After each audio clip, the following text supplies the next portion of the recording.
collide when we step on the ground. No spin, no fluff, we ain't playing around. Every false claim, getting pressed right now. Bad philosophies, stripped to the core. If it ain't truth, we exposing it all. This ain't hype, it's a war for the mind. Every quote, every lie getting put in the line. From the street to the stream, we defending his name. Halafaya, yeah, the truth never changed. Mr. Apologetic, I used to be a top head. Now if I have my space, I put you on top. I had so much doubt, now I have big faith. If your channel has Yelp, I give you top rate.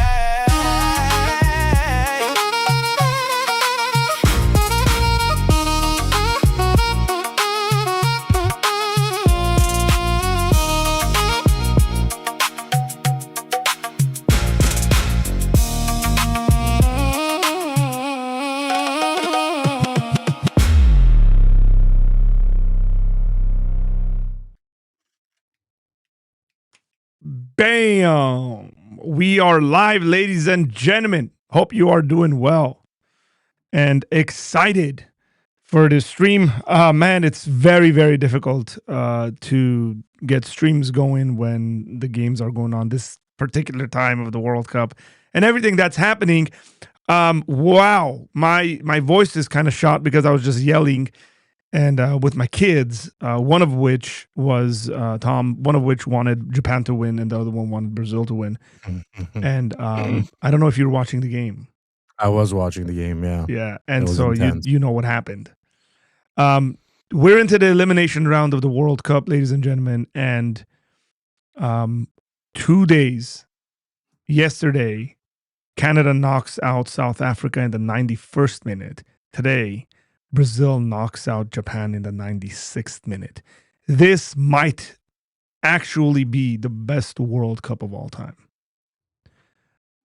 There are some competitors, but if this competition goes the way it's been going, this will go down as the best World Cup in the history of the World Cup. And just a cherry on top, it's being hosted by the US of A on its 250th anniversary as a country. It's written in the stars. If I believed in fatalism, I'd say it's fated, but I don't. But since I believe in God's sovereignty, I can say something like it's divinely decreed or something like that. That would please Tom, I think, if I said something like that. High view of sovereignty. Tom, have you been watching the World Cup? Are you enjoying it? What's going on? Man, I have been watching it. I would say I've probably watched 85 to 90% of the games. I mean, and the ones that I've missed have either been because of time, like we're doing something that just absolutely can't, or it's just been too like brutally like I don't care about teams. I mean, you got to admit, even as a soccer fan, there have been a couple games where it's just like it could be like two like Division 10 boys playing or whatever. Like there has been some. There's been like 3 games like that. Yeah, not too many, but there has been. So yeah. Other than that, like I don't want to watch Uzbekistan. Now, do I want to watch Messi like pounding it on Uzbekistan? Yeah, but like I don't want to watch Uzbekistan. I was going to ask you as a soccer fan, as you being a soccer fan, what do you think about this expansion of teams, especially since you got these footballers throughout history that have what do you call it, scored goals and set records and things of that sort, like 15 goals, 14 goals, whatever it is, right? And then you get these like superstars now playing scrubs and they're like scoring 4 goals a game, and all of a sudden they're like breaking down records that have been held for like 50 years because it was a different format, not a different format, but like the amount of teams allowed. And it's just like I feel like it sucks like that, man, when records are broken like that. So this is particularly when ball knowledge comes in. Like, the kids nowadays say he knows ball. Yeah, I mean, we used to say that too, Tom, but like now it's become a thing about everything. Like if you spit knowledge, ball. So the first World Cup ever held had 13 teams in it. The World Cup has always expanded in the amount of teams that it's had. Every number of years, the numbers have gone up. Now, the most recent was kind of the longest format, which had 32 teams. And now they've gone to 48 teams. And people are also complaining about the 48 teams. I was skeptical, by the way. I was skeptical. But man, some of these smaller countries who've come into the World Cup through qualifications are surprising the world. Yeah. Right. Now here's what would be the ultimate surprise on the world is if Cape Verde beats Argentina. That will, I think, silence everyone. That, hey, be careful not to look down on small countries. There's a country that has 500,000 inhabitants, comes into the World Cup for the first time, gets out of the group stages for the first time, and then does something like that. I mean, the fact that they've gotten out of the group stages is just amazing.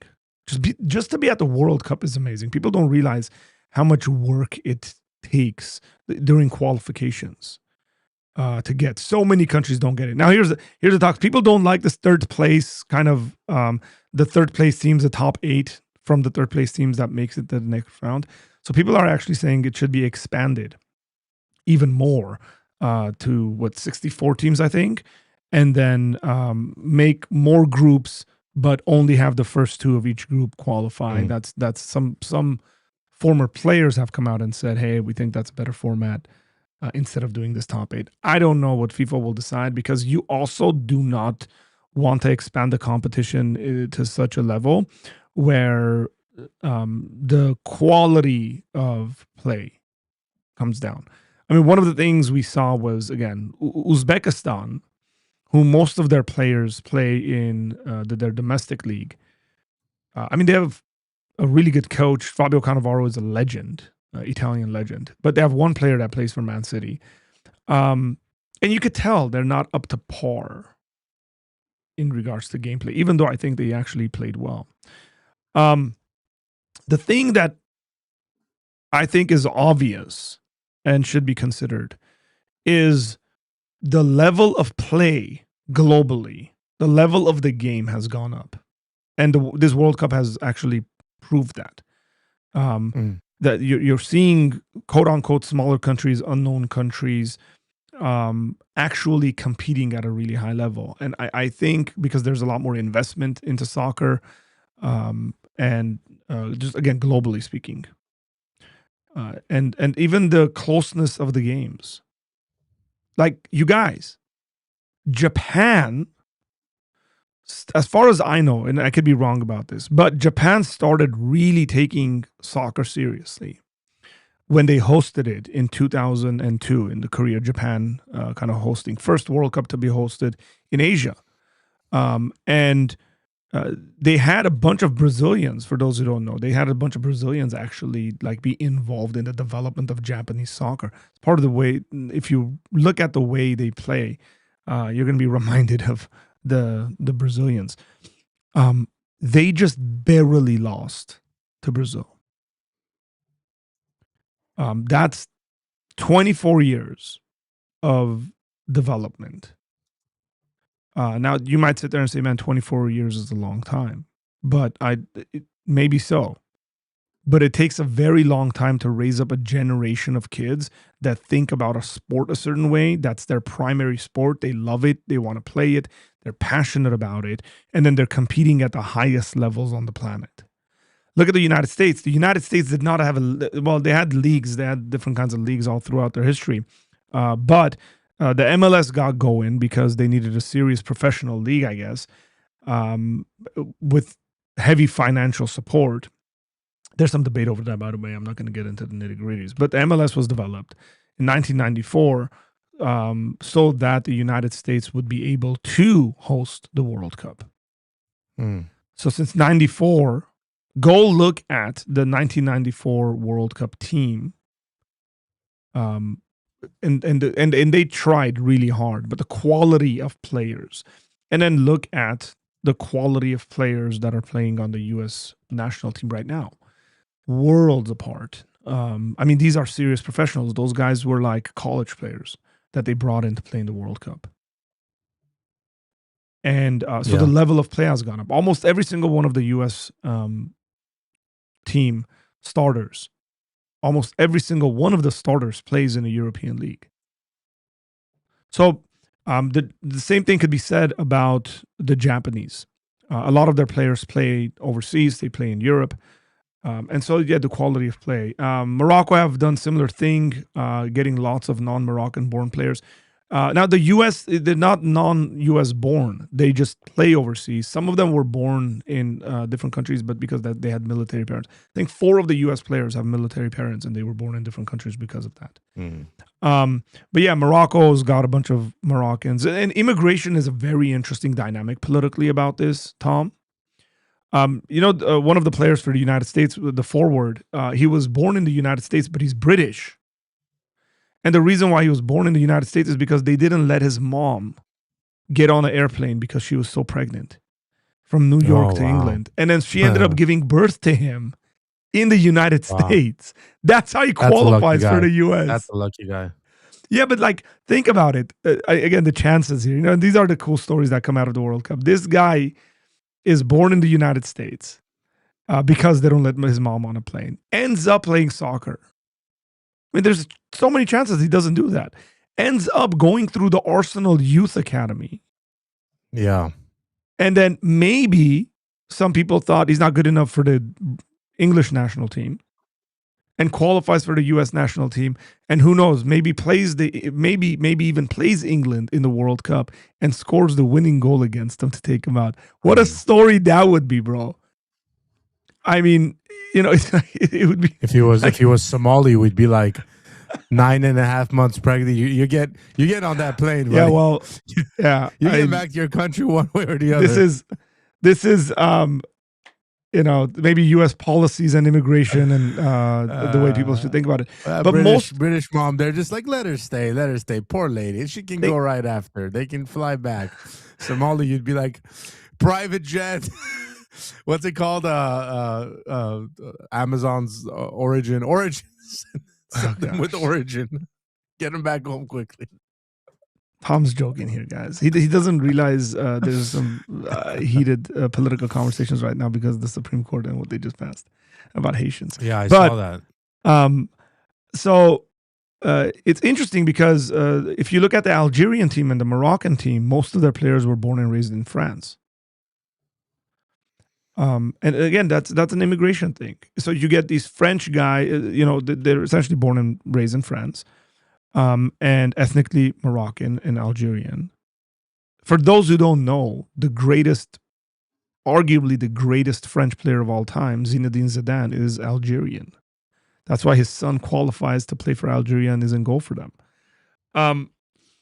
And what ends up happening is either they don't make it to the French team, or the Moroccan, FA is smart enough to get a hold of them at a young age, and have them play there. So I think the dynamics become very, very interesting when it comes to immigration, population movements, ethnicities. For those who don't know, here's a little trivia for you. Mbappe is Cameroonian by origin, from his dad's side, and the Cameroonian FA rejected him because they wanted bribes. I'm pretty sure if the country's wrong, forgive me, correct me there. But they wanted bribes, and his dad said no, and then he's become the greatest player on the planet, arguably. Crazy. Listen, man, I wanted to root for Mbappe. I always have. Yeah. But you start dating trans blenders, man. I can't do it. I'm sorry. It's just it's one of those things where it's like, no. I hope he loses, and I hope he never breaks any records. And it's just sad to me, bro. Like, what a terrible example that guy is. Yeah. Now, here's one of the exciting parts of the World Cup is seeing the world end up in the United States of America and all the trash that gets said about the United States of America. And then people, and I love social media for these reasons, Tom. Right. All these people end up in the United States, and then they're like, wait, man, America's not that bad. It's actually really good. So I want to watch this. Huh? Yeah, we could have told you that. If you watch Apologia Center, we could have absolutely told you that America's great. Did you see this Larry Elder little thing? No, I haven't. I mean, I've probably seen the video, but I haven't seen this. Oh, man. Check this out. German soccer fan named Freddie walked into a Waffle House at 1 a.m., ordered a hash brown bowl, and gave it a perfect score. Since then, 7 million people have seen the post. In a few days, he amassed more than 400,000 followers by doing what? Driving across the American South and reacting to what he found and posting about it. A Swedish By the way, that's really good capitalism right there. The guy's a soccer fan, ends up in the United States, eats a hash brown bowl, which is nuts, by the way. I would like to try that hash brown. It's a hash brown in a bowl. I'm assuming with a bunch of stuff on it. That'd be great. It's very southern. Eggs and all that stuff. And southern food is excellent. And the guy ends up getting all these followers and then turns it into a content thing and is driving through the American South, observing culture, I guess. And then he's going to name different nationalities and their experience of the United States. British visitor named Elsa posted something that went viral, marveling at ranch dressing and the simple sight of a yellow school bus. A Scottish fan named Sean posted about tasting Texas barbecue and American mac and cheese, put it at its all-time food list. Another German fan watched a military flyover before a match and said the European mind could not even comprehend something like that. Fountain drinks the size of a small bucket. The Wendy's menu with more option than some European grocery stores, but they were raised on a diet of negative stories and are blown away by what they're seeing. They are also blown away by chains like Buc-ee's, gas pumps, home goods, freshly made brisket. They've never seen anything like it. One guy tweeted this: air conditioning everywhere, parking lots attached to the place where you actually are going, drive-thrus where the food comes to the car while you sit in it, Tex-Mex dental care that works. Then they found grocery stores, 5 of them within 1 mile, each one the size of an aircraft hangar. Burgers,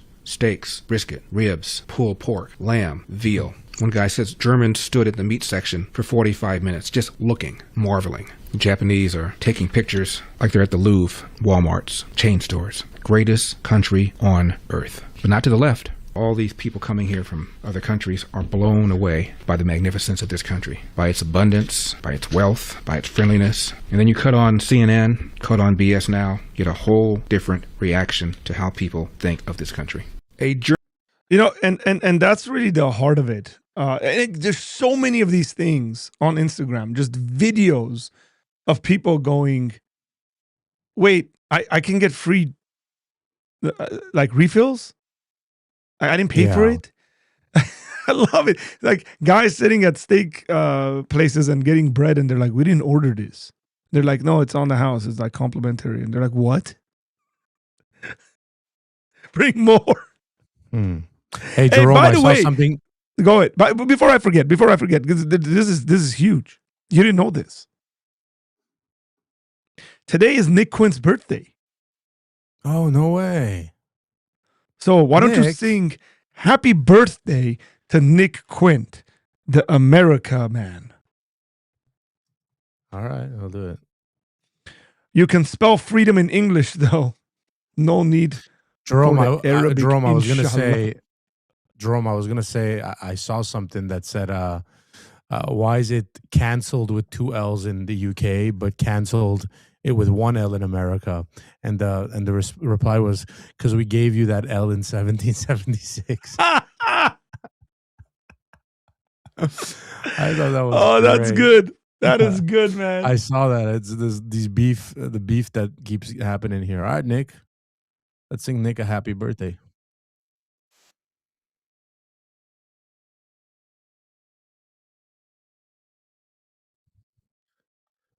Happy birthday to you. Happy birthday to you. Happy birthday, dear Nicholas Reverend Quinn. Happy birthday to you. There you go. Happy birthday, Rev. Happy birthday. He's like, more importantly, my wife graduated with her PhD today. Congratulations. I saw that picture, by the way. I did see that. He did put off proof. Nick showed up yesterday to our church with proof of his children. He had his children with him. He's like, look, I have children. And then today he put up proof of his wife getting her PhD, just in case people, accuse him of like, you're not really married, you don't have a family and all that stuff. So, Happy birthday to Nick you. Quinn, man, I didn't know it's your birthday. We Congratulations to your would wife. have done something yesterday. Yeah, Very but he had to secretive, take man. off, I guess. Wow, but that's sad, man. His wife leaves him on his birthday. Nick, you're gonna have to have some conversations, bro. Nick, She you gotta left have you a on your comeback. birthday, You bro. gotta have a comeback on that. Yeah, that's a free pass, Nick. That means Yeah. you can basically do whatever you want the next time you want to go out. Easy. This is also a favorite part of mine is Americans struggling to say the names of global superstars, even though they're announcers and they get paid for it and probably should be sitting at home and practicing various names. And so here's a real American struggle, you guys. Mr. Garvey, I'm your substitute teacher today. I'm gonna read off these roll call names right here. Is Aurelian Tachumani here? Where's Tachumani? Where is Aurelian Tachumani? Vinicius. Is it Vinicius or Vinicius or Vincius? Might be, is it just Vincius? Boy, if you ain't in here, how am I supposed to know how to say your name? Where is Lamine Yamal? Is Lamine Yamal up in here? How about Desiree Dewey? Is Desiree Dewey? Ain't nobody in this classroom. Earling Ha-ha-ha-ah-land. Is Earling Ha-ha-ha-ah-land in here? Where's he? Kalian Mbop. No Kalian Mbop today? Judy Bellingham. Is Judy Bellingham here? Aaron Juan Bissaka. Is Aaron Juan Bissaka up here? This is ridiculous, man. Ain't got no students in the class, ain't got nobody to teach. I have a huge issue with people, and I know because he was raised in America and this is a thing. The man's name is not Christian Pulisic. He has a Croatian ancestry, and it's shocking to me, Tom, that I'm watching the Croatia game, and the announcer, the lady, is doing a phenomenal job. You know, Perisic, Modric, you know, Bizovic, I don't know, you know, he's just going through the names. And then she goes, and tomorrow the Americans are in action with Christian Pulisic. And I'm like, he's Croatian, man. You just said a bunch of Croatian names. Why can't you say it, you know? Yeah. It's just, it's crazy how Americans change things up. That's funny. Look, America, people don't realize, number one, how big America is. Landmass wise, it's huge. We're not talking about weight, y'all. Don't keep the weight jokes to yourself. America's talking big as about well. weight. Yeah, weight wise. Yeah, well, when you get sodas the size of, I mean, I don't know, bro. You see some of 2 those British gallons. women. I feel like British women have definitely caught up. It might be worse now. That's because they're eating bad food. But without making this a subject about weight, America's huge, you guys. Like, to get one end of Texas to the other end takes a very long time. Larger than, I don't know, most, if not all, European countries. Like, I don't know. If someone can fact check me on that, on how big Texas is. And then, like, American hospitality. Tom, I was on this thread. I commented on it. I can't pull it up right now, but it was on Instagram. This guy put up one of these videos like, oh, the hospitality I've seen from Americans. People have invited me to their homes. People have stopped me, talked, oh, your accent is different, and encouraged me, and just like all this stuff. And then I think one of these guys was like, America's so awesome. You guys have so many awesome things. I don't know why you guys are always angry. And so I went in the comment section and I said, hey, man, I said, my brother, Americans aren't angry. Those are just the liberals. Yeah, seriously. And then I was reading the comment section, and the amount of comments I saw that were something like, that's because of our Christian heritage. That's because we love Jesus. I mean, I saw someone that wrote, I wish I took a screenshot of this. Someone that wrote, I'm an atheist, but that's because of our Christian values. Why we're like that. And there's so much of that, of the credit going to the shared value system. That was a response to this, to the gentleman. It was, it's amazing watching foreigners experience America, and then like, you've been to Europe, you've traveled. I mean, to yeah, I Europe. was gonna say I experienced this firsthand, even as an American, right? Like, because we're kind of raised in California. I went to public schools. All we were hammered at least for me, was that the South was racist and this Yeah. happened. I mean, I don't remember a history class where the South was ever like held in a high regard. Like, seriously, I just can't remember. Oh, like the South did this, and I don't know. But when I went to Nashville for the first time, that was my first time in the South, and so I didn't stay in like main Nashville, like whatever the bar area, because everyone's different there. We went. Tatiana and I sat in a car and we went like deep into the South, like deep into the small cities, because I wanted to see. Yeah. Mainly. I mainly wanted to see. Well, I wanted to horseback ride, but I mainly wanted to see like like how are they going to treat us? Like, because look, I'm not like whatever black or Mexican or whatever, but to anybody in the South, I could be Mexican, I could be Arab, I could be whatever. Like they can't really see a difference, right? I have my big beard and stuff. Every single person we met was overly kind, not just like normal human beings. Southern Treated us like a hospitality. normal human.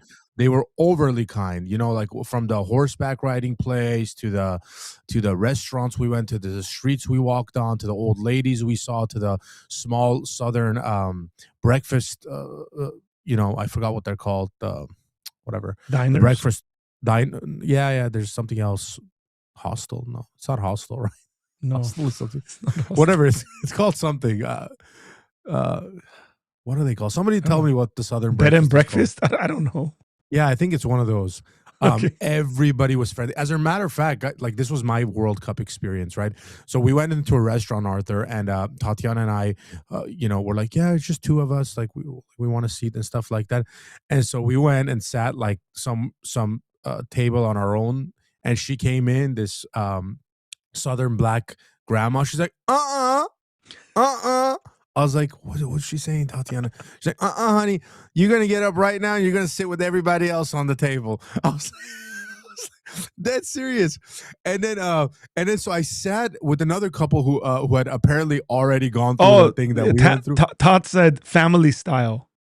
Yeah, family style. Exactly. That's what it was called. Wait. I don't know the story. So you guys went and sat in a place to eat. Yeah. The way you would do anywhere else. Yeah, I mean, yeah, like I don't necessarily remember if we sat in a place, but we were essentially going to sit in alone together. Like our assumption was lead us to our table, whatever.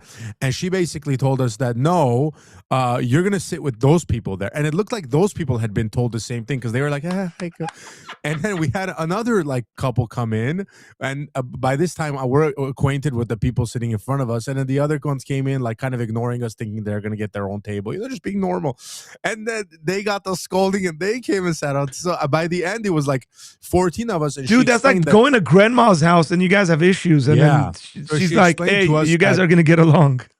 Yeah, she said no one at this restaurant eats breakfast on their own. Everyone sits together, everyone splits the bill, and the breakfast is shared. You don't order your own thing. You don't have your own order. Tennessee? Yeah, she I gotta go. takes like 15 people, 16 people at a time. It's one of the most beautiful restaurants in Nashville. And so guess what happened? We sat there, we had conversations. Everybody was different, black, white, Latino, tourists from another country. And we had great conversations. And when we left, I was like, babe, like, I don't want to do breakfast any other way ever again. This is incredible. Like, dude, that's a restaurant idea experience for LA. That'd be so yeah, like really good. that's the kind of things you're not taught, or that's the kind of things you don't see about the United States. But it's all over. I mean, it's all over the South. It's all over the country. Even, by the way, in liberal areas of the United States, people are friendly and kind and nice. So it's like even it's a culture. It's a culture. Even liberal. That's true. That's true. Man, smudged my glasses here. Jerome said this. For those who don't know, Jerome is black.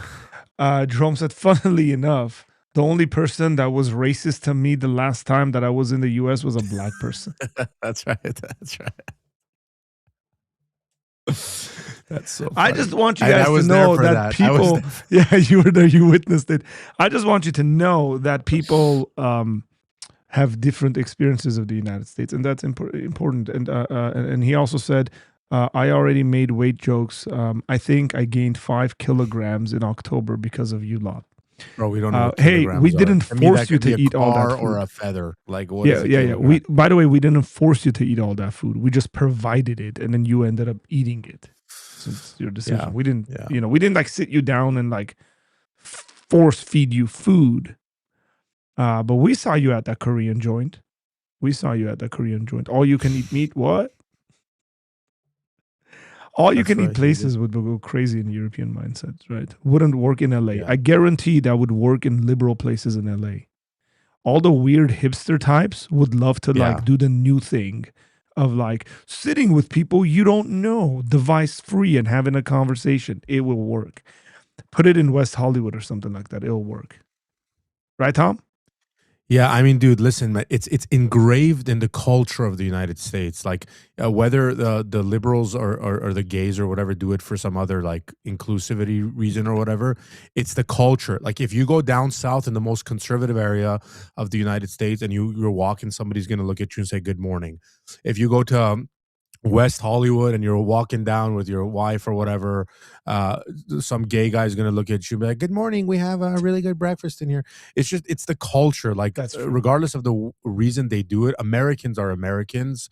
And that's not some like cringy thing to like, let's all get together. No, because I despise the left and the way they act and things of that sort. But as far as conversationally, hospitality, striking up small talk, things of that sort, Americans are Americans. You can get that anywhere you go in America. Just don't say anything that they disagree with when you're in like leftist towns. Just walk in, speak a little gay, drag your words a little bit. They'll give you the best coffee you've ever tasted in your life. Something conservatives could never do. Conservative coffee sucks, by the way. That's the one thing I would keep from like leftist gay culture is that like we have to somehow like get that coffee going in our areas. Okay. Come on, man. Dude, Tom's on a weird monologue, and I'm just You guys want to know what happened to Jerome? Can I say what happened to Jerome? Or Can you please tell us the Jerome story? Because people are like, what happened? yeah. I mean, it was just so funny, man. So we were at Santa Monica Pier, and I'm trying to just show Jerome a good time in Los Angeles and stuff like that. But Santa Monica Pier is risky. You can go there and have a good time. You can see some street performers and stuff like that, or you can go and I don't know, like get beat up or something like that. So we went there. We parked the car. We found some nice parking. As Jerome and I were walking out, some African American gentleman, some black guy, was just scolding this woman. I mean, like, and they weren't, they didn't look like they were together. It looked like they had a parking dispute or something like that. And he was just cussing her out and, just like going off on her. And, I was just like, oh, whatever. And she looked like a sort of an annoying lady too. Don't get me wrong. She looked like she'd probably said something, flipped him off. I think she had flipped him off because he's like, why'd you flip me off? Now come to my face and stuff. And then I don't know what Jerome did is Jerome, correct me if I'm wrong. There's nothing Jerome did. There's no way Jerome barely talks to people he knows. Yeah, I think he just like he looked. I don't think he said anything. I think he looked at him like kind of like I looked at him, but kind of like, hey, bro, like I'm just looking at you, looking past you. But Jerome kind of like stared at him like he was like a performer or something like that. And the guy just straight vision on Jerome and just started going off on Jerome. What you looking at? And started calling him the N-word and stuff. What you looking at, N-word guy and stuff like that. And then I look at the guy. I'm like, hey, bro. I'm like, he's not from the USA, bro. Because I'm like, I was trying to tell the guy. I was like, he doesn't get the culture. Like he doesn't speak English. Yeah, I'm like, he doesn't. Because I was like, this guy's about to get out of the car and like fight Jerome, and he looked like a mental, like violent mental person. And so the guy's like, I don't give an F where he's from, man. I don't give an F where this. And I was just like, oh my god. I was like, Jerome, come on, buddy, let's get out of here. And we just walked away. Welcome to America. Like, Jerome, in the USA, we say, mind your own damn business. Mind your own damn business. Oh god. Hey, look, like I went on Instagram and then I just put World Cup American Experience. Okay. Here's a guy. It says Brit reacts to World Cup in America. The world healing right now, and here's why. Since the World Cup has started, we have seen so many people from across the globe come to America and absolutely love it. They are understanding that America is one of the greatest countries on the planet. There is so much to do, and that the people are just wonderful. And the best thing about that is it's all the simple things, whether it's Waffle House, whether it's 7-Eleven, whether it's just big trucks. Everybody is loving America. Now, there's also a flip side to this that not a lot of people are talking about, but we've seen it all over social media. How America is taking witness to all the other people from across the globe coming here and showing off their culture. Whether it's the Scottish in Boston who are tearing it up and making themselves loud and proud, or Scotland's on fire. No, no, no. I got a video about that. Hang on. it's the Japanese clearing up stadiums after games. The world is coming together, and it is such a beautiful thing to see. So, hey, if you're out there and you see someone from a foreign country, or if you're someone who's foreign and you see an American. Bro, I'm foreign and American at the same time. It's really confusing. Okay, look at this lady. This lady's got a very negative view of the media. Check this out. It says the media lied about America. The media lied to you about America, the World Cup just exposing everything. Many of you reached out after my last video that I had to say this one more time. The media has been lying to you about America, and the World Cup just proved it. For years, European and Canadians have been fed the same narrative. America is dangerous. Americans are ignorant. The culture is shallow. The food will kill you. And people believed it. Why? Because they saw it on the news. They read it online. They never actually went. Then the World Cup came, and millions of people who had never set foot in the US suddenly showed up. And you know what they found? Friendly people, incredible energy, stadiums that blew their minds, hospitality they didn't even expect. Video after video of Europeans and Canadians saying, I had no idea, I was completely wrong, this is nothing like what I was told. And that's exactly the problem. The media doesn't profit from you having a good experience. It profits from fear, division, outrage. A Canadian family having the time of their life in Texas doesn't get clicks, you know? A crime story does. So that's all you ever see. That's all you ever hear. And slowly, without even realizing it, your entire worldwide view gets shaped by people who want you to be afraid. And look, in my opinion, the World Cup didn't just bring football to America. It accidentally broke the most powerful propaganda machine in the world, because people finally went and saw it for themselves. So stop letting a screen decide what you think about a place. Go experience it, because I promise you the truth is always different from what they're selling you. Always. Yeah, go like Tom to Tennessee and have randomly be thrown into a breakfast with strangers, complete and utter strangers. Yeah. Here's another guy, Tom.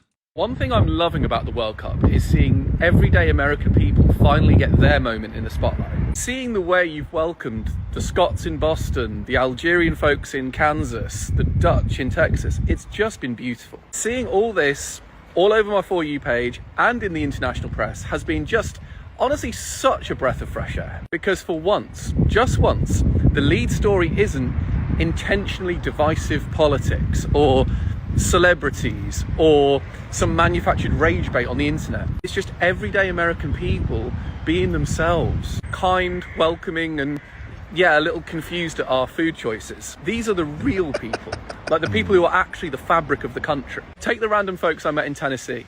I was standing outside an Arby's thinking, what is this place? And they were like, dude, if it's a nice dinner you want, maybe don't go here. Then they pointed me to a local barbecue place, and I ended up having one of the best meals of my life. That is the US I know. And I think that's what the World Cup is showing a lot of Europeans. The headlines will show you a country, but Americans will show you America.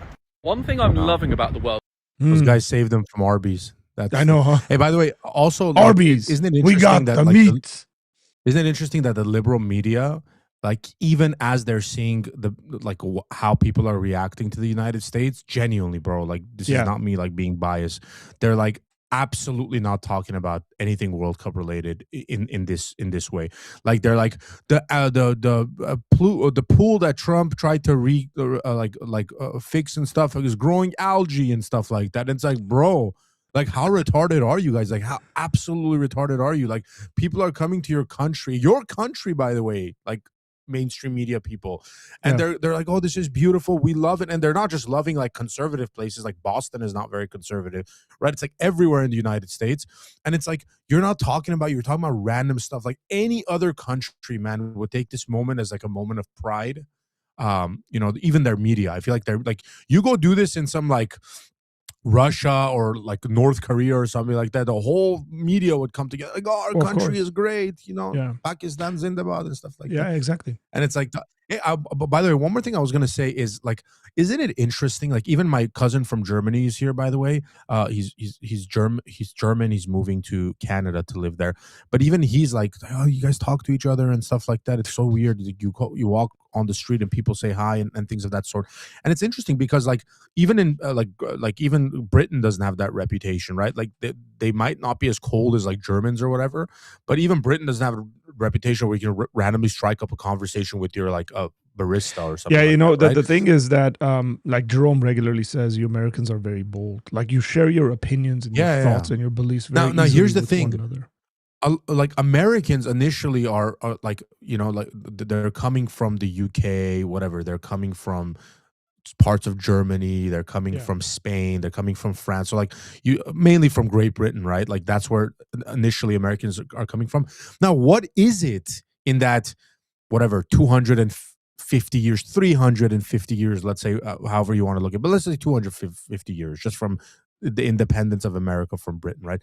What is it in that 250 years that happens to the same exact people, right, that changes them and makes them into a completely different culture? And when people say Americans don't have culture, it's complete BS, bro. Americans have great culture. Now, what is it that changes? Why is the former British guy whose family's been here for 250, 300 years completely different in their mannerism, in their character, in their hospitality, and their love for their neighbor and all that kind of stuff than the British guy right now in England or whatever that's like killing himself not to like look at the person walking past him on the street? And I think that goes to what you said, bro. I genuinely think it's the practice of genuine Christianity, true Christianity. Some might say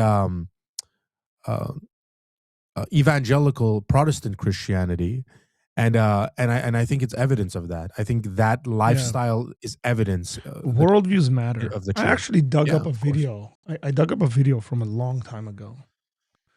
Let me see, how long is this video? 10 minutes. We might watch it.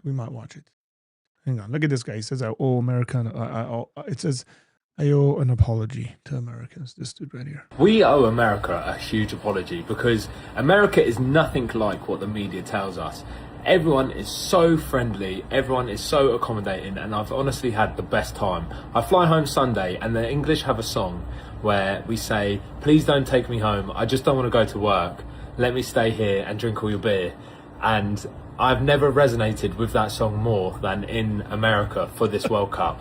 I wish I could stay and finish the tournament watching England. So if anyone is out there that can help me make this happen, then please let me know.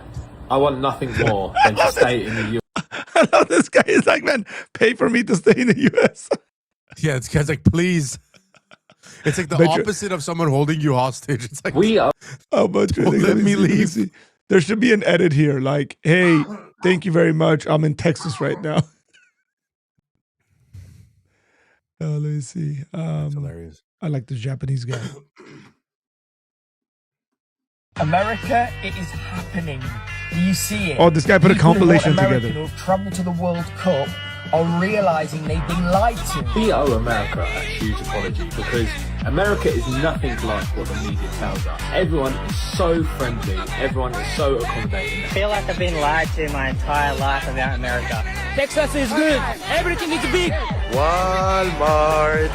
Everything is big. That guy said Texas is good. Everything is big. I love it. This is so insane. Look at all the American flags. Yeah, beer and barbecue. Yeah, that's very different.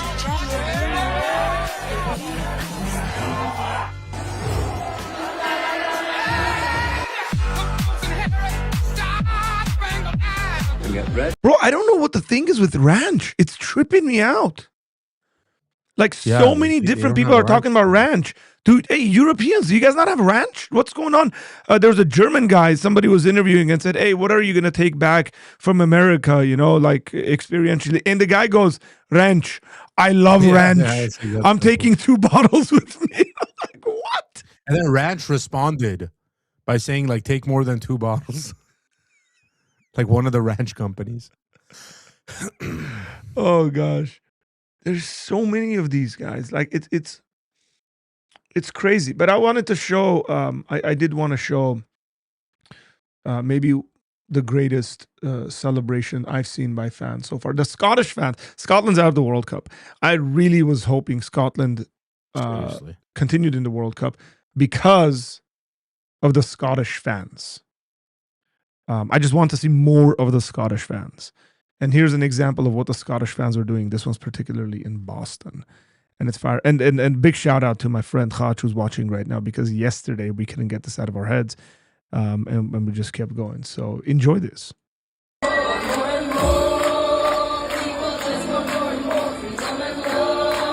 That's a Scottishman in a kilt.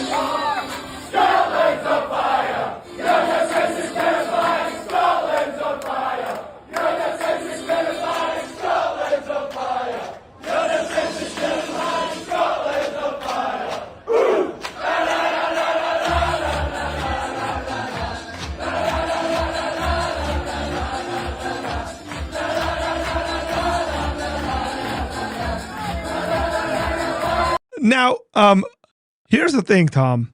One thing about American fans, you guys, we got to pick it up, man. Like some of our celebrations need to be different. They need to be on that, you know, like chanting USA, USA, USA, always and constantly is not enough. We need more than that. And I'll show you an example of what we need. And it's absolutely beautiful. These are the American fans after the first game singing.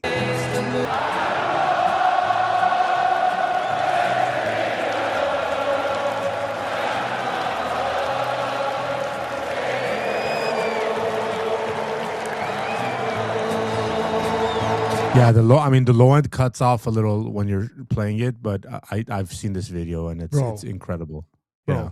the thing is that like we have it in us and we just need to be a little creative. That's one thing about, I think, the European soccer fans are just, especially British ones, like absolutely creative. They'll take anything and turn it into a chant.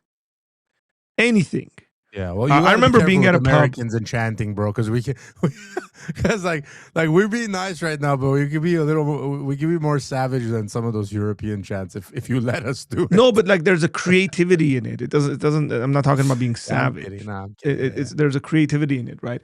I remember being at a pub, packed pub, by the way, years ago. Tom, I'm at this pub. I'm with my son. He was like maybe 3 years old at the time, 3-4 years old, and then somebody goes, packed house.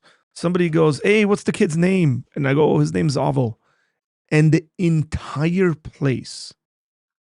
Okay, now these are Americans and Europeans who live in America, British who live in America. The entire place goes into a chant. We love you, Avo. We do. We love you, Avo. We just just constantly going. That's like brilliant, man. It's so good. And I look. I think if we were a bit more creative with the music, with the singing, and all that, it would be really awesome. On a serious note, you asked a question about like what forms culture and all that stuff. When I was thinking about this video came to my mind. It's a doodle video, but it's someone doodling over a person giving a TED talk or something like that. This is from 8 years ago, but I remember it from being along before that. In regards to how like worldviews shape people. Watch clips of Man United singing "Take Me Home." No, I'm not going to watch any videos of Man United doing anything except if they're getting battered by Liverpool. So there you go. Congratulations. Happy birthday. If you didn't know I'm a Liverpool fan, I am. Here we go. Watch this.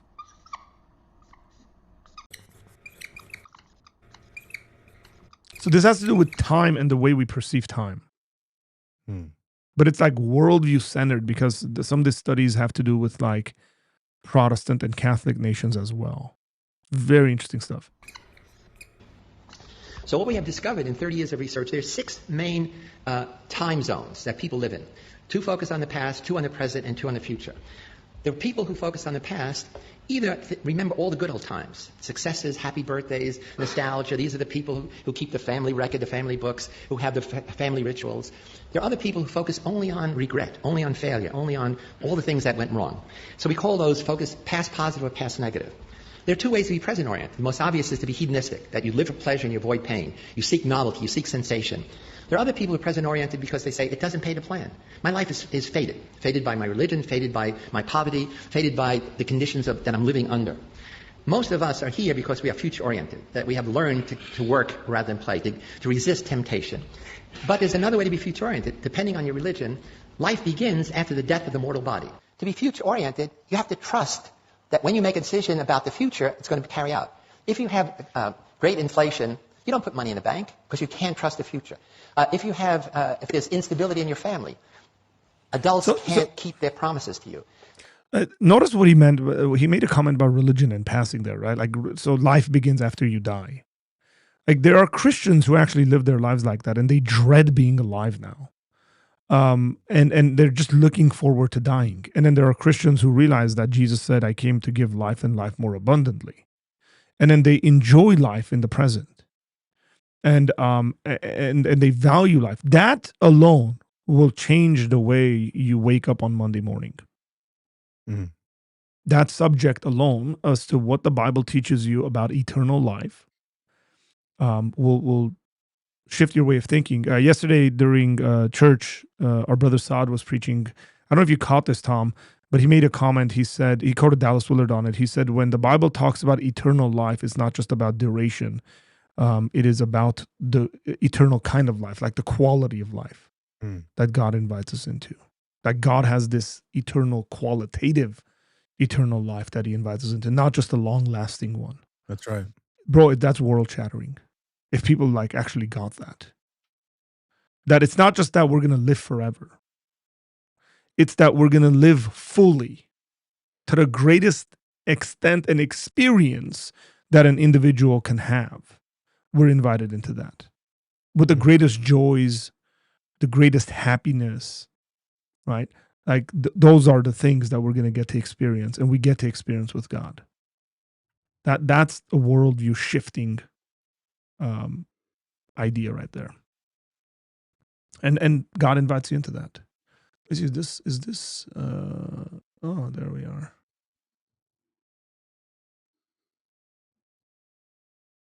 The closer you are to the equator, the more present-oriented you are. The more you're in an environment where climate doesn't change, it gives you a set of imagining sameness rather than change.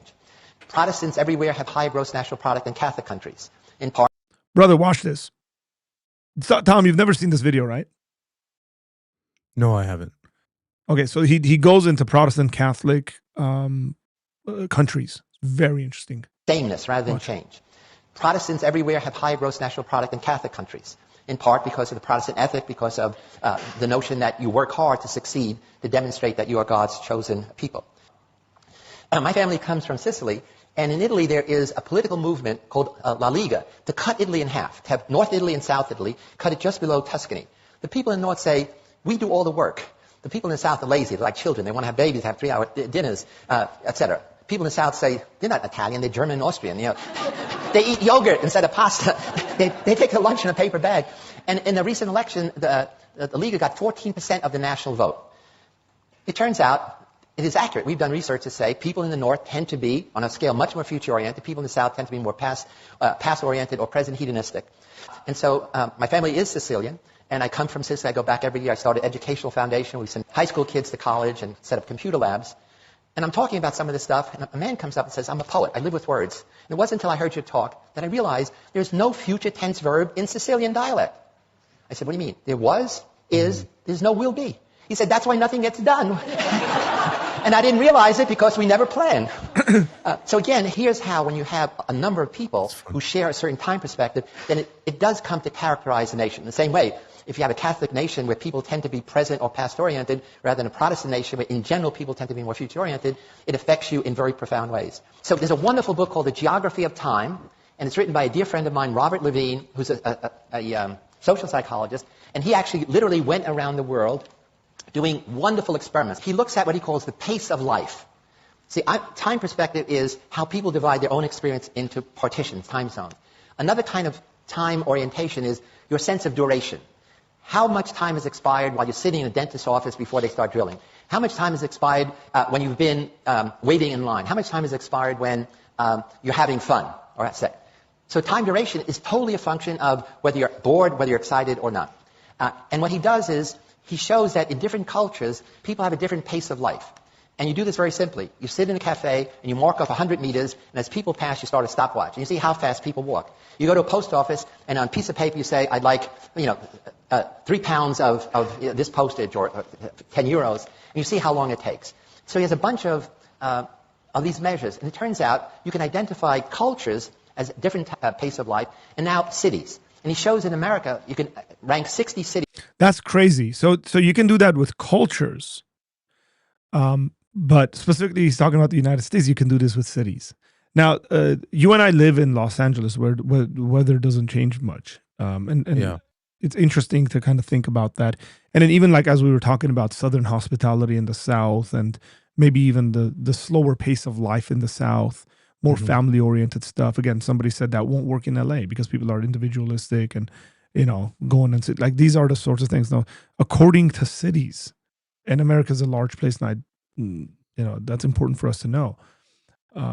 Cities according high pace of life and low pace of life. And the ones that have the highest pace of life, men have the most coronary problems. That is, it becomes part of your whole way of life. We all begin life as present hedonists. All of us. I mean, at the breast, at the bottle, we want pleasure, we want to avoid pain. And one of the things that families do, and especially school, my sense is the purpose of schooling is to take present-oriented little beasts and make them more future-oriented. In some cultures, make them more past-oriented. In America, a child drops out of school every 9 seconds. This is worse for kids from a minority background, and it's worse for boys than girls. There's actually a disaster recipe developing among boys in America, literally dropping out of high school, college, and it's not simply poor performance. One of the problems is, a recent study shows that by the time a boy is 21, he has spent at least 10,000 hours playing video games alone. Probably more watching pornography alone. And you put that together, it means, A, they haven't learned social skills, emotional, social intelligence, but also it means that they live in a world that they create. They're playing Warcraft, they're playing these other games, which is exciting. In fact, I just heard the other day that these game companies are now going to develop 3D games. So this is, again, some of this stuff already exists. Because this video is a bit old. And now we're looking at virtual reality games and all that stuff. More immersive games. Right? But 10,000 hours is what you need to become an expert in something, by the way. So like, you want to learn a language, spend 10,000 hours doing it. You want to do theology well, spend 10,000 hours doing it. You guys, apologetics people come to me and say, hey, I want to do apologetics well enough. And, how do I do the sort of stuff that you're doing and all this stuff?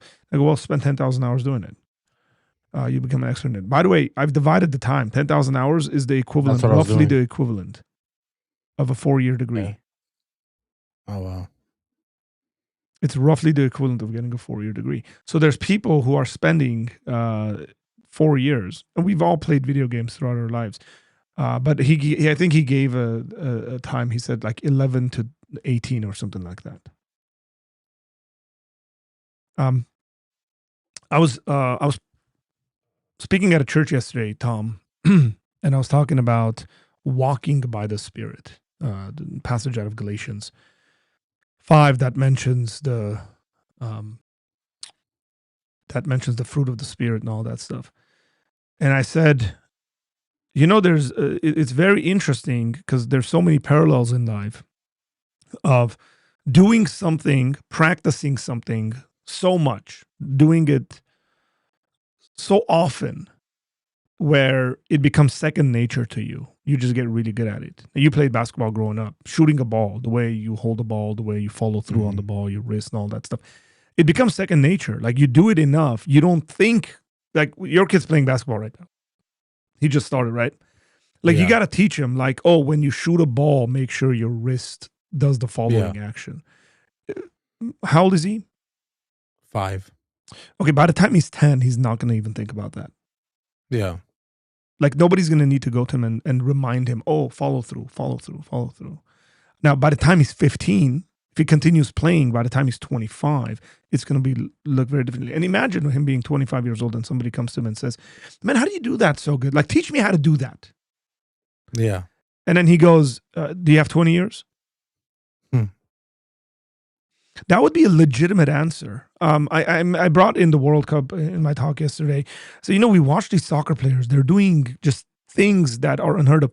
You guys, a 41-year-old Ronaldo went for a bicycle kick the other day. Now, you might think that's normal, but you don't understand what it feels like when you do a bicycle kick at 40 years old. I'm 40 years old and I've done a bicycle kick. It hurts a lot. And I don't get as high as Ronaldo does when he does his. Why is his body reacting in that way to that ball being in that position?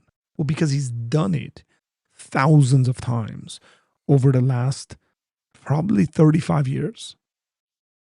And so you take that idea and you transfer it over to spiritual maturity. Well, how do I become more patient? Well, put into practice a bunch of things that will teach you patience. And in 10 years, you'll become very patient. And whatever, how do I read? How do I discipline myself to read theological material? Well, start reading 10 minutes a day. And, after 10,000 hours of doing it, you'll be really good. You'll become an expert at it. That's why some of you guys, it's interesting. I'm seeing this development in my kids. When you hold a remote control to play a game, you will see people who've never played before look at the buttons. And there aren't that many buttons right away. So like on a PlayStation remote, but there's 1, 2, 3, 4 here. 10. There's 2 here, so that's 6. There's another 4 here, that's 10. And then there's the R1, L2, or R2 buttons. So 14 buttons. Some people add more buttons to it for various reasons, but those are the ones you're using. But in a game, in like if you're playing say the EA game, if you're playing soccer, you're using the joystick predominantly, and then these buttons and these buttons. It's interesting seeing kids pick up a controller and they're constantly looking at it and they're like slow about doing it. Yeah. And you give them about a year if they're not playing every single day, and then watch them go at it without ever thinking about it. Muscle memory, spiritual development, and growth. Everything in life, this is the way it works. Everything in life. I'm going to go back to the video because I think some of the stuff he explains are the world will be all around you. Their brains are being digitally rewired, which means they will never fit in a traditional classroom, which is analog. Somebody talks at you without even the nice pictures, meaning it's boring. I mean, you control nothing. You sit there passively. And if you want to change the curriculum, I understand the traditionalists here say we got to go back to reading, writing, arithmetic. Disaster. These kids will never fit into that. They have to be in a situation where they are controlling something, and school is set up, you control nothing. You're passive. School is all about learning, delay of gratification, literally endlessly. All addictions are addictions of present hedonism. Food, sex, drugs, gambling, etc. All of our propaganda, all of our educational message, all our public relations messages are designed for future-oriented kids, who's not the problem. They tell you, here's the negative consequences of doing what you're doing. Future-oriented kids know that, and they don't do it. Present-oriented kids know the future consequences. If you're a teenage girl, you know that if you have unprotected sex, you're likely to get pregnant or have sexually transmitted disease. You know it, but that knowledge never feeds back to change your behavior. So that's the interesting thing about time perspective. I think we are underestimating the power of technology in rewiring young people's brains. Kids don't wear wristwatches. They say it's a single-function device. You don't waste time with a single-function device. And they live in a digital thing. What matters is the second. I didn't mention, one of the things that gets people upset in America is how long it takes to boot up your computer and how long it takes to download something. Less than a minute. That makes people angry. Yeah. So it becomes an emotional thing. You get angry waiting in line, waiting for services. Waiting is a waste of time, even if it's waiting for your computer to boot up. So I think there's a fundamental change going on in our culture that I think we adults are not realizing, that kids are totally different than we were. And it's because it's revolution in time. There was a recent study we did with USA Today asking Americans how busy they are. It's crazy. The vast majority of Americans, more than 50%, said, I'm busier now than I was last year, I'm busier last year than the previous year, and I sacrifice friends, family, and sleep for my success. This is across the board, not separating by future orientation. And then we say, suppose you had an 8-day a week, what would you do? They say, oh, that would be great. They would spend most of that time working harder, achieving more, not with friends, not with family, and not even sleeping. Crazy. They did the study 20 years ago, and I was upset, again, from the Italian background. Only 60% of Americans said they have regular sit-down family dinners. When we redid the study last year, only 1 in 5 American families have sit-down dinners together. In America, we talk about family values. Bro, I wonder if this number is even lower today. Right. I wonder if they've redone the research after some years. Let's let him finish it, because he's talking about family values here, which is something we speak about within conservative circles a lot. People will claim family values in conservative circles, but they won't do family things together and then complain what happened to their kids. I think that's a rude awakening. You can't have a family value if you never have family meals together. I think many of life's puzzles can be solved by simply understanding our own time perspective and that of others. Lots of conflict we have with people is really a conflict in different time perspectives. Once you're aware of that, you stop making negative attributions like you're dumb or you're childish or you're pig-headed or you're authoritarian. It's really the most simple idea in the world. I think that video. Yeah. I've gone back to this video over the years many, many times because it's very telling. It's extremely good for us to realize, like, hang on, we're talking about family values. We as conservatives, that's what I mean. Like, conservatives talk about family values a lot. But if you're actually not spending time eating with your family and maybe even discussing some of those values you're talking about and showing like your kids are important for you to eat with them and spend time with them and all that, don't be surprised when your kids are older that those family values that you keep kind of yelling about, they've ditched it. And then we go, well, how did they end up becoming so liberal and against these things? Simply, very simply, because you didn't sit with them and talk with them and eat with them and share in those values together. You didn't do stuff together as a family. Everybody individually. Think about the amount of people that grab a meal, Tom, and I'm talking about families that are older than our kids. The amount of people that grab their meal and go to their rooms and eat alone. Yeah. Like, why? Why does your 15 or 16-year-old think that they can go, like they can just grab dinner, go and sit in their room and eat alone, and maybe be interacting with their friends on the phone or the computer or something like that, instead of sitting across from you?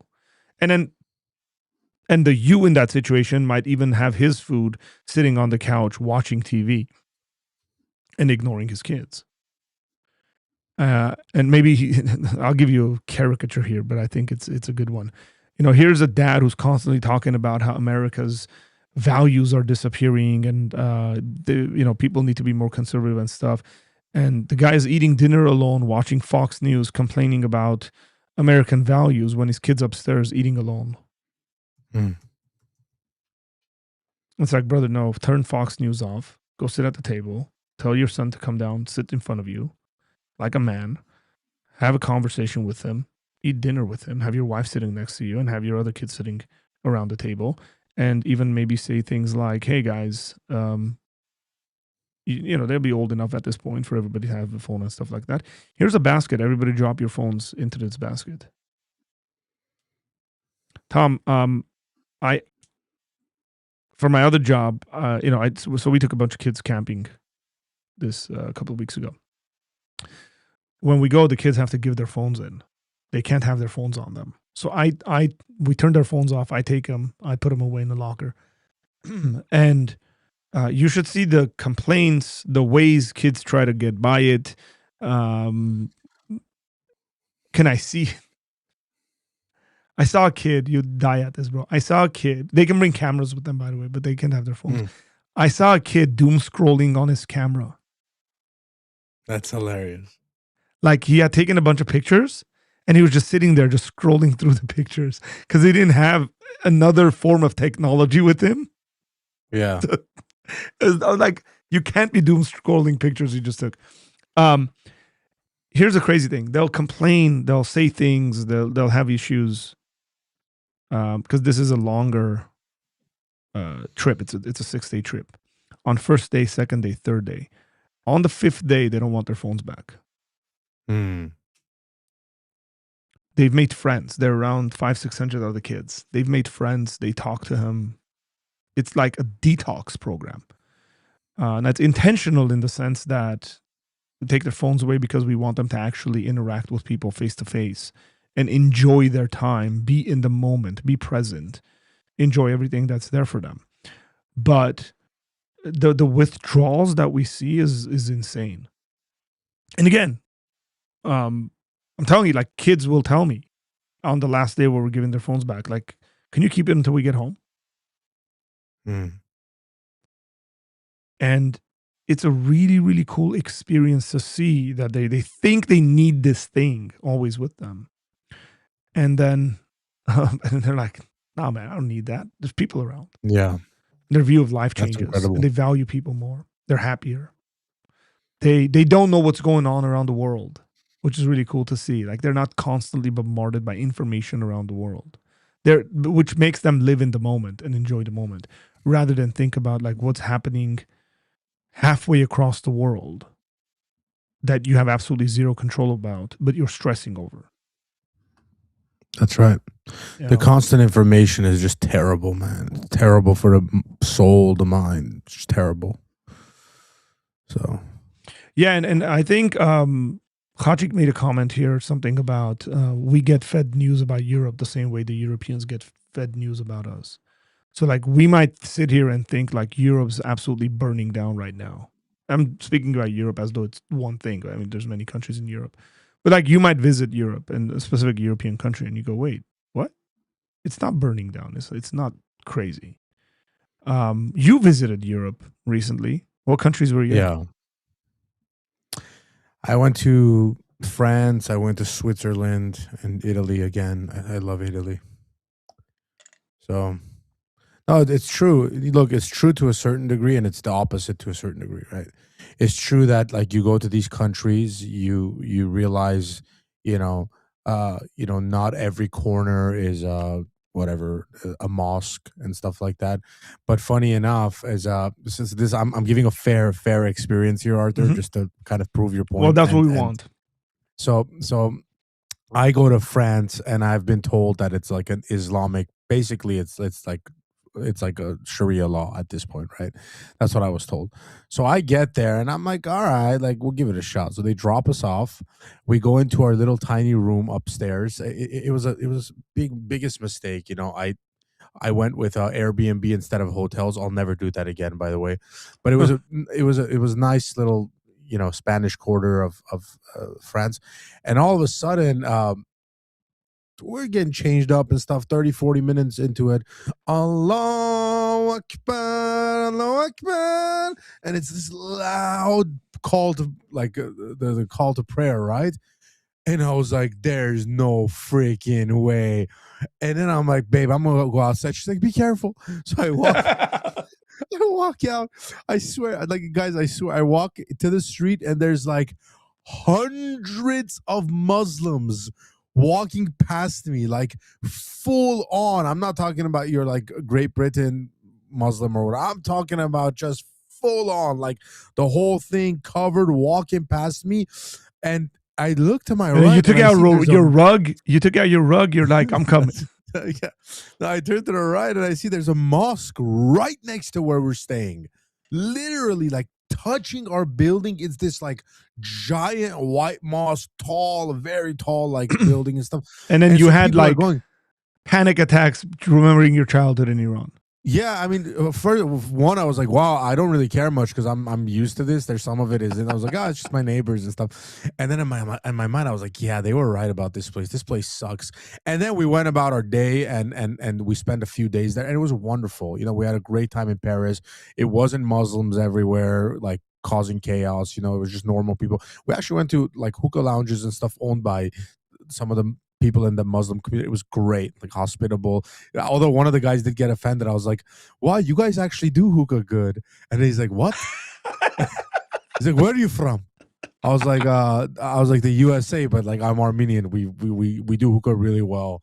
And he's like, what you're talking about? And he talked about how he's from like Egypt and they were doing it before we were like a culture. Like he got a little offended and stuff, but that was super nice. Like he was super, but yeah. So yes, to a certain degree, you're right, bro. Like you hear these things about Europe and then you go there, you're like, no, man, there's beautiful places, kind people.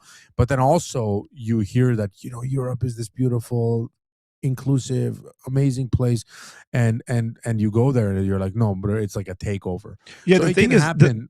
so here's a question. Important question culturally is, look, we're both immigrants in the United States.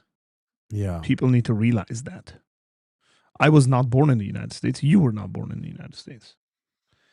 But to what degree, because cultures mesh in weird ways, Yeah. to what degree are you meshing a culture? To what degree are you assimilating into a culture? And what degree are you taking over a culture?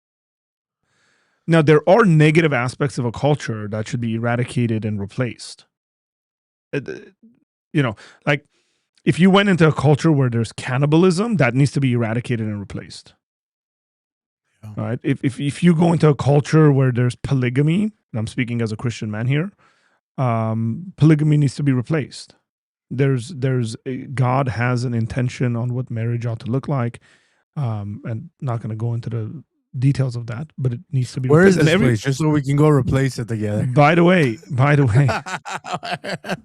where is this location you're speaking of? By the way, everywhere We're coming Christianity, for you, Utah. Stop. And I hope my wife's not listening. Totally, she is. Salt Lake City. By the way, everywhere Christianity has spread, monogamy has become a thing. And whenever we're seeing an eradication of Christian culture in places, polygamy is on the rise. Those are very interesting observations to have. Yeah. So there are things that need to be replaced. But if we're looking at certain things that have been created and produced and developed over the last couple of thousand years, because Christianity has been present in a culture, and then you're seeing a slow decay of that and a slow eradication of that and a replacement of that, I think those are danger signs. I don't think we should be oblivious. It's not like sitting there and saying, oh, you know, people from Islamic countries are all like, no, there's great things you can learn from Islamic countries. And like hospitality being one of those things. I think just keep it in your Islamic countries. Just keep it there. Keep what? Keep it in the Islamic countries. We don't want it out of there. Great. You don't want the hospitality out of there? No, we can do a hospitality without Islamic countries. No, I agree. That's not the point I'm making. Yeah, I know. I get the point you're making, but I think we should be careful, and I totally think you'd agree with this. Is that Islam, the Muslim faith, okay, is absolutely commanded to shock and change culture. So I haven't seen correct. Like so it wouldn't make sense to tell a practicing Muslim that comes to the United States, like, hey man, we welcome you, come on in. Come on in, brother. We just want you to come to our family style breakfast, mesh with us, enjoy our community, walk in our, pride festivals, our Catholic, whatever, as we're, venerating an icon. You know what I mean? Like it doesn't exist. Like to them, it's like red flag, change the culture. This is thing. This is, you know what I mean? So well, but that's because Islam has a internal culture. Even people from different places, right? Yes, so if you're a Muslim from different places, it brings a culture of its own. Where I think Christianity adapts to a culture. Yes, It's very different. I just want to worldviews clarify my here. comment so it doesn't sound like I'm being like what do you call it discriminatory here because I'm not. There's a difference in culture of the Iraqi culture, the Moroccan culture. Yes. You know, you see, I'm obsessed. Probably my number one thing outside of watching like religious debate and stuff like that is watching travel vloggers. Ask my wife. I'm addicted to travel vloggers. Okay, I love watching that stuff. And each of those countries, even in the Muslim countries, they have incredibly different cultures. The way they act, the way the hospitality even looks different. Yep. You know, like in Iran, there's the tar of like, no, don't pay for my food. It's okay. Don't pay for it. But they're actually expecting like you to pay something. Yeah. And it's funny, Arthur, I was watching this video of this like Iraqi guy leading this like American and they go there and they buy something like off a street vendor. And the guy goes like, no, it's okay. It's just a gift or whatever. And then the translator looks at him. He goes like, he's offering it as just a gift, but we need to pay him something. Like literally describes the travel. So there's that difference, but Islam itself is not an ethnicity and it's not a race. So it's not racist, okay, in any way to say that Islam is incompatible with like Western ideology, Western way of life, because Islam is not a race. And I think especially the American left gets that conflated.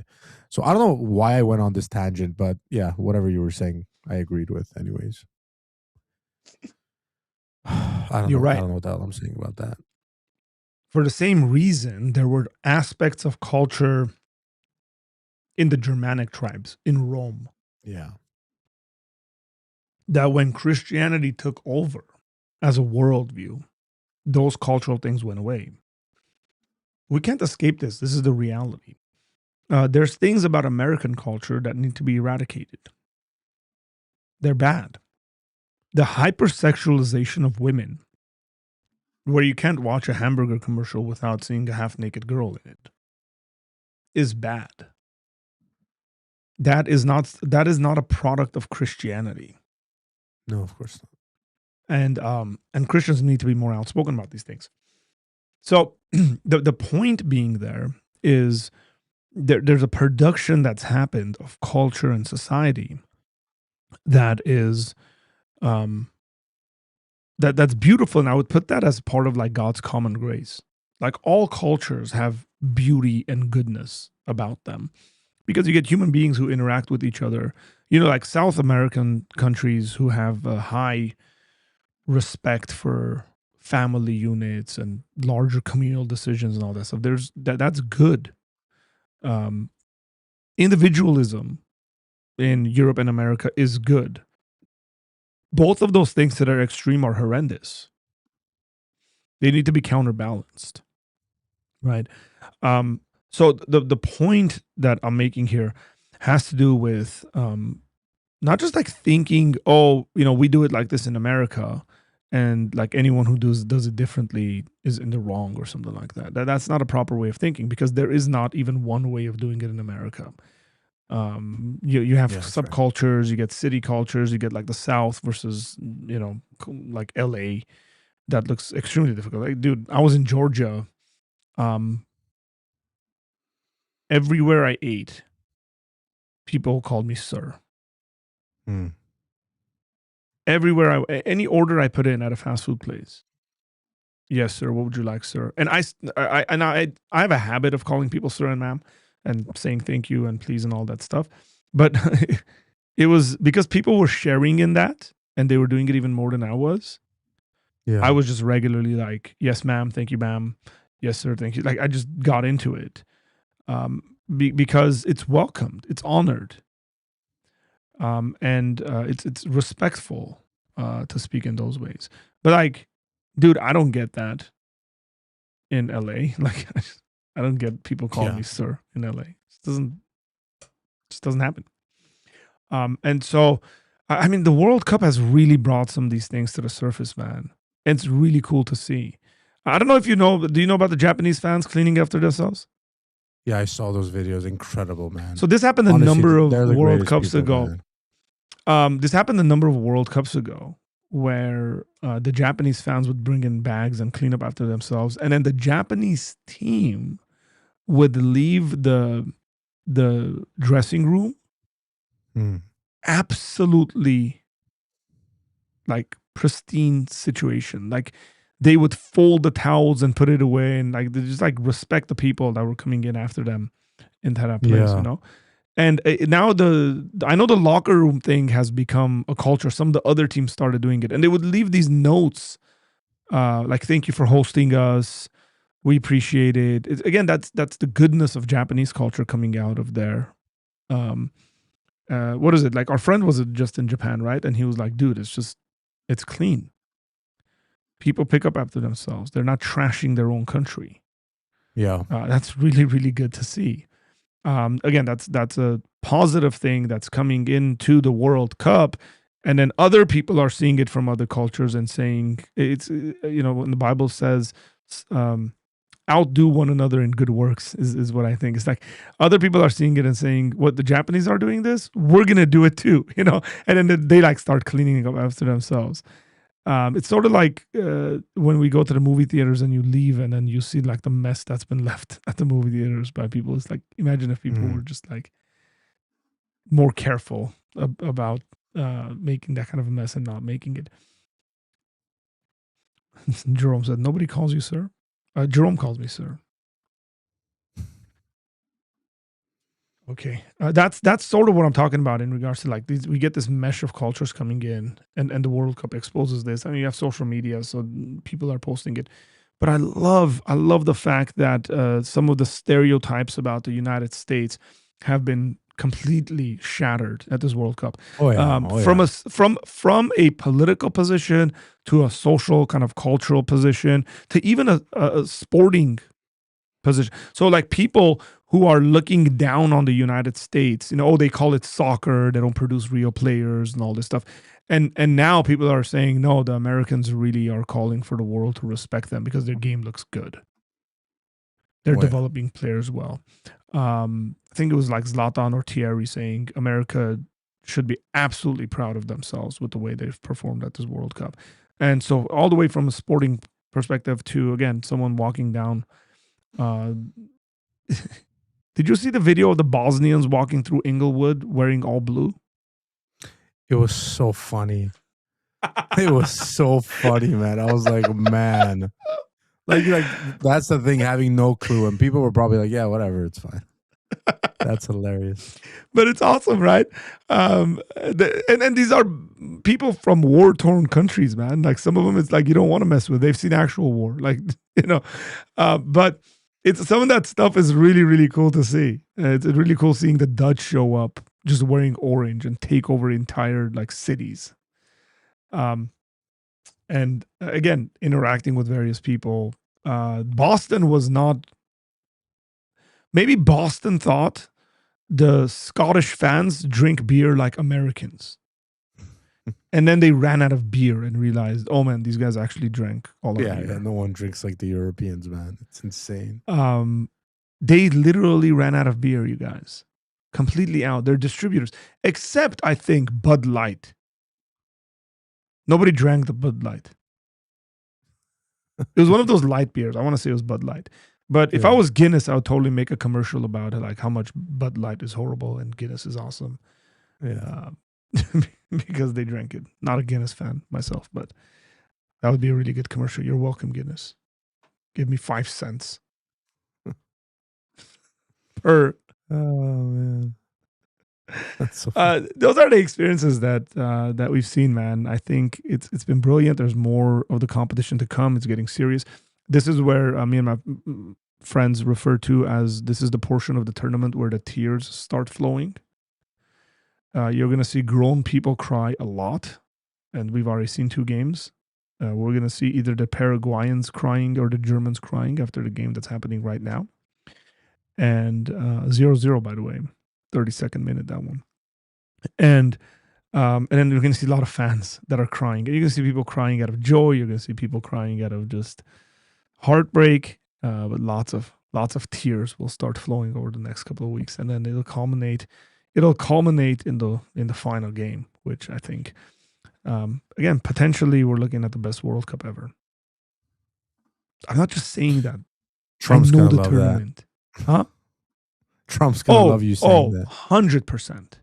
I'm surprised he's been kind of quiet about the whole thing. Well, sort of. He hasn't really Like been not quiet. showing up to any games. It's super It's weird. expensive. I feel like I don't know if they you made saw, some kind but of deal, like, don't show up to the games. Vance's wife was at the last U.S. game. Yeah, she looked great. Very man. I enjoyed pregnant. seeing that shot. Very Yeah. pregnant, showing up to the game. But I think other folks have showed up to game. Other cabinet members and stuff have shown up to games. He'll probably be at the final. Whoever's in the final, he'll be at the final. But he's going to take credit for this. He's going to take credit for hosting. I mean, he took credit last time for hosting the Club World Cup last year. As he should, though. As he should. Yeah, he's worked really hard for hosting it.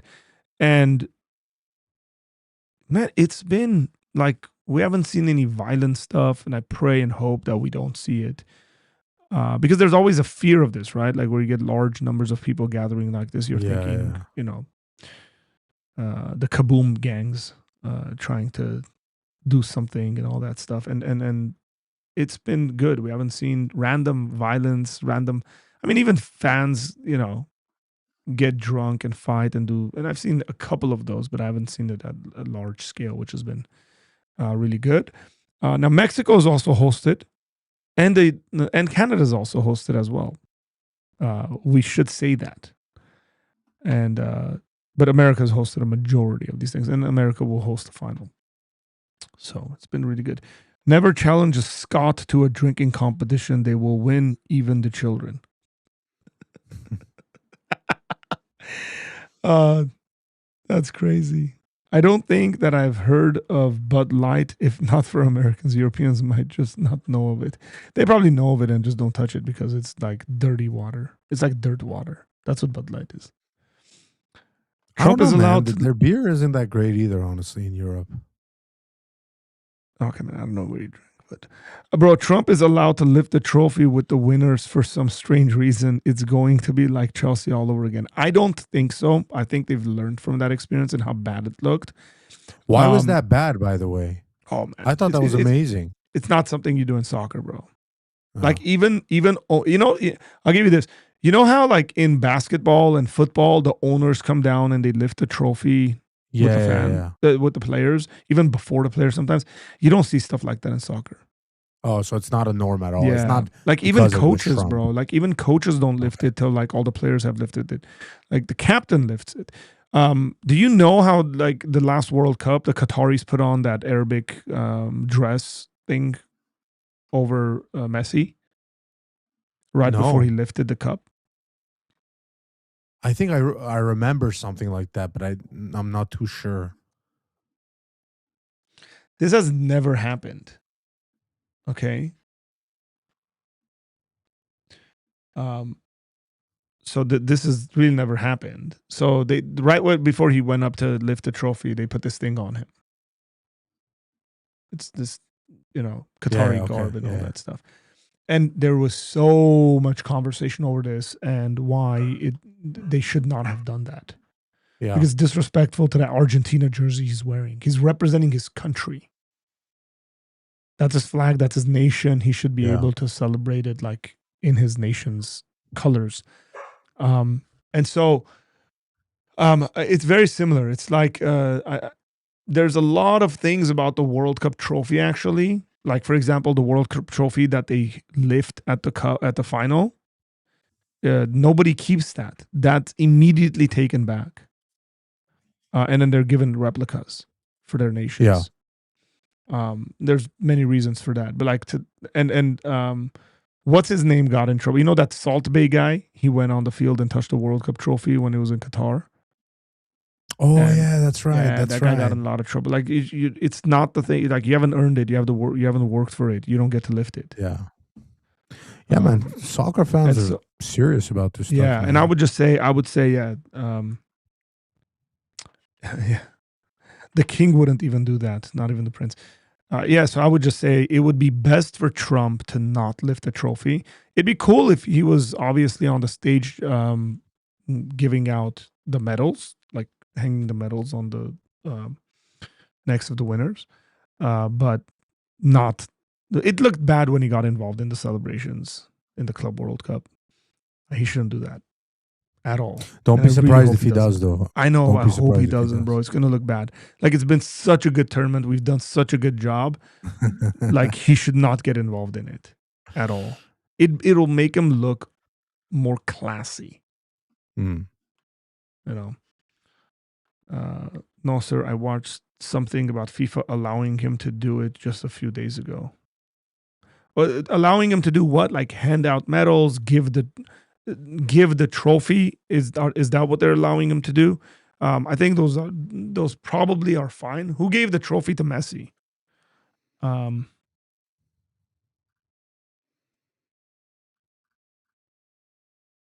Was it one of the like Qatari kings and princes and stuff like that?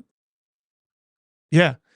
FIFA president here. So this is the AI overview from Google. FIFA president Gianni Infantino and the Emir of Qatar, Tamim bin Hamad Al Thani, presented the World Cup. So if it's like that, if they both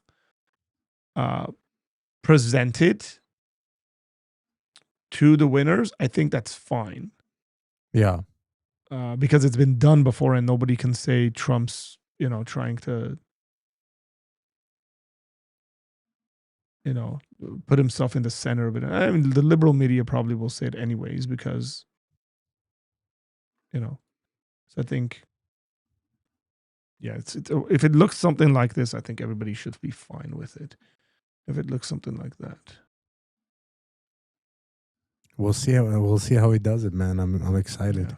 If it's America, he's definitely deserves hosting that trophy. If America wins, I don't know. come on, Just man. whoever That's like- wins, you gotta be If careful there. if you guys you heard it here first, you can record this part, chop it out. If the United States of America wins the World Cup final, Do you believe Trump in miracles? Yeah, Donald Trump is hosting that trophy, and he's gonna say, "We did it, guys. We did it." I did it. It was all me. I wish, man. I really hope America actually does it, man. It seems like they have an easier road than other countries do. No, I mean, you know who has the Bosnia, easiest they're not, road? like, Do you know unbelievable. who has the easiest road? Who? Let me show you so people don't say I'm Messi hating. Oh, come on! You are a Messi hater. You've never been such a hater on one person since I've known you. You're a big time Messi hater, man. No, I don't deny it. I think he's a great player, but look at this. Okay, here's what we're seeing in regards Yeah. to South Africa. This is Netherlands, Morocco play today. Winner That's of gonna that be a good game. plays. Yeah, that's gonna be a great game against Canada. And Germany, Paraguay is playing right now. Winner of that plays the winner of France, Sweden. Right, like this can end up being, right, Netherlands, France, Germany, Netherlands, Morocco, France. I mean, it could go crazy. I'm not giving the Canadians much of a chance there, but and then over here we got Belgium, the US. Spain. Oh, that's But gonna be look, bad. Spain's here, Portugal, Croatia are here. So you're going to see potentially in the next round, you're going to see Spain versus Portugal, assuming Portugal beats USA Croatia. versus Belgium, And then looks like. I think Senegal is going to win against Belgium. Oh, really? I think Senegal will win. Belgium doesn't look good. They look good that last think- game. Yeah, but there's reasons for that. But I'm hoping and I think the US has the talent to beat Bosnia. Right. So you might end up seeing a game here on July the 10th that is, US versus Portugal or Spain. That's nuts. So let's look at Brazil just advanced. We got Norway, Ivory Coast. Norway could potentially win this because they have Holland. And then we got Mexico, Ecuador. England has a pretty easier like kind of road here because you might actually end up seeing Brazil versus England. Yeah. Right. Ecuador's a good team. Don't undermine them. Switzerland, Algeria. This is Argentina's side. Switzerland, Algeria, Colombia, Ghana, you're right. No, Austria, you're totally Egypt, right. Argentina, Cabo Verde. Yeah, this is way too easy. If Cape Verde beat Argentina, there'll be the greatest upset in soccer history. Not even World Cup history. Okay? In the sports history. And guess who I'm cheering for? You don't have to guess. You know exactly who I'm cheering for. Bro, they're going to pot- get spanked like 7-0. Potentially. But who knows? Their next round, Australia, Egypt. I think Egypt will win this game. If Argentina get through. And then you're looking at them playing most likely Colombia. Because Colombia looks good. Now, Colombia, Argentina will be an exciting matchup because they've played each other. They know each other very well from South America. And so, you know, we potentially could be seeing here July the 11th games. Some really interesting, let me see, lineups. Oops. Some very interesting lineups here, right? But it's lining up good. I do think. How far do you think the USA will go? Honestly, not where you hope, but where do you think they'll go? So I think they'll make it to this round of 16 and then lose to. No, I think they can. I think they can beat either Belgium or Senegal. I think they're good enough. The United States can potentially be in the quarterfinals. I think if the U.S. makes it to the quarterfinals, we gotta rig it. If we make it to the quarterfinals, we gotta rig it, bro. On their day, if the U.S. if they make it to the quarterfinals and they end up with one of these four: Spain, Austria, Portugal, Croatia.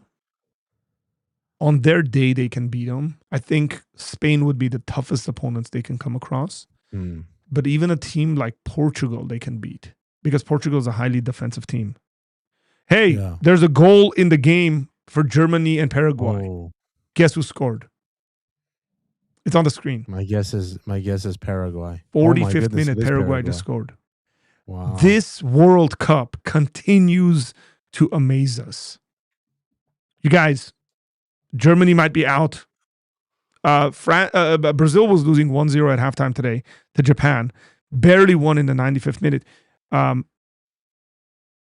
If Germany gets out to Paraguay, this is going to be a shock. I feel so bad for Iran, man. The poor players. I don't understand what is happening. What sin have we committed? Oh, what have we done? That's just every bad luck. My people is so sad. Hey, I got to drop. So do I because okay, let's just end it then. I got to take my kids. This is nice. We had consistent viewers. And it was good. It was good. It was good. Thank you guys for joining us. And because I've been pretty inconsistent with the streaming and stuff like that. The streaming keeps getting in the way of the World Cup. And so, hey man, it's once every 4 years, and it's something I do with my kids. I sit there and I watch it with them. We spend good time together. My son today he sent me a video on his iPad. Tom, listen to this. He sends me this video because he has this World Cup booklet that has all the winners and stuff. And he goes, after the Brazil game, he goes, 1994, the World Cup was hosted in the United States. It had been 24 years since Brazil had won the World Cup because the time before that was in 1970. Yeah. And he goes, 24 years after that, they win it in the United States. And the last time Brazil won the World Cup was in 2002. And it's been 24 years since then. And it's being hosted in the United States as well. And he goes, they're going to win it. They're going to win it. They could. They definitely This is the longest Brazil's gone without winning the World Cup, by the way. 24 years is the longest. Yeah. They're tying the longest. So if they don't win it this year, that's going to be the longest. So just 28 years that will win it. So, okay, Tom, thanks for joining me in. All right, man. Hey, folks. God bless. Appreciate you guys. Thank you for being here with us, and continue watching the World Cup. Continue enjoying everything that the World Cup actually has to offer. And it's sorry, I'm looking at the game. There's quite a bit, I think, to think about from a theological perspective when global events like this happen, and continue to think about things in a Christianly way. So culture, society, work ethic, enjoyment, fun, sin, the purpose of sports, there's lots of it there. I hope that you guys continue thinking about that stuff, thinking about it seriously. With all that, we Germans are seemingly losing. Not seemingly losing, you are losing. It's 1-0. And it's not good. Germany hasn't been very convincing to me. So we'll see what happens. The Africans have been really good. I think every African team except one made it into the next round. And I think the South Americans have been good. Typically, when the World Cup has been held in the Americas, a South American team has won it. People say that's because of weather and all that stuff as well. So potentially we can have a South American team winning it. Okay. With all that said, God bless you guys, and we'll see you next time.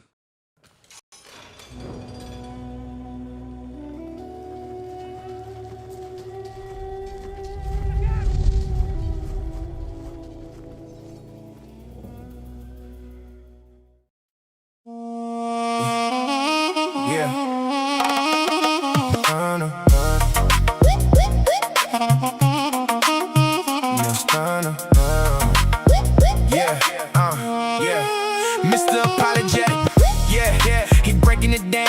Worldviews collide when we step on the ground. No spin, no fluff, we ain't playing around.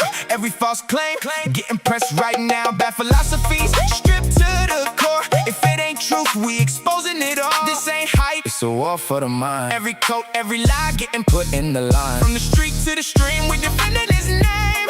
Balafaya, yeah, the truth never changed. Mr. Apologetic, I used to be a top head. Now if I have my space, I put you on top. I had so much doubt, now I have big faith. If your channel has Yelp, I give you top rap.